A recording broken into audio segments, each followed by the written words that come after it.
Growing up in the 80s was a wonderful time with the golden age of arcades, riding cool bikes, and staying organized in school with our trapper keepers. For us guys, growing up, the holy grail would be able to find a dirty magazine under a bridge. The 80s were also a time when us kids were into trading cards, and I'm not talking about the Yu-Gi-Oh stuff kids nowadays have. No, you had baseball cards or you had the banned garbage pail kids. And at the price of 25 cents per pack, every kid could afford it. Topps was very well known for their baseball cards, but back in the day, Topps was also creating some kid-friendly candy like juice bubble gum, garbage candy, and wacky packages. If you don't know or remember, back in 1983, the U.S. lost their collective minds over the release of the Cabbage Patch Kid dolls, complete with adoption papers. It is still unclear on why they were so popular, but the demand for the dolls generate riots and the plot of the Christmas classic, Jingle All the Way.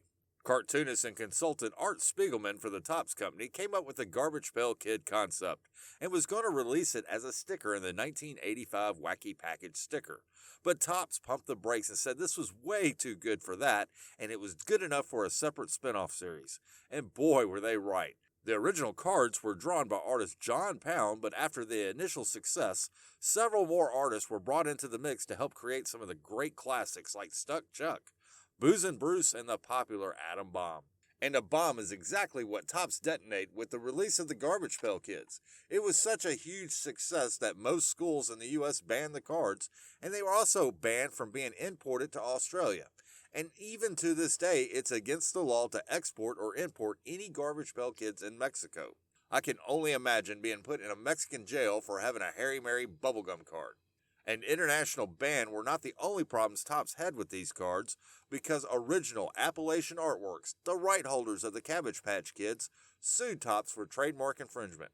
Now, to keep things out of court, Topps agreed to remove the resemblance of the characters and change the logo design, but it was a little too late. It was 1987. The Garbage Pail Kids movie was released, and to this day it's considered one of the worst movies to ever be made.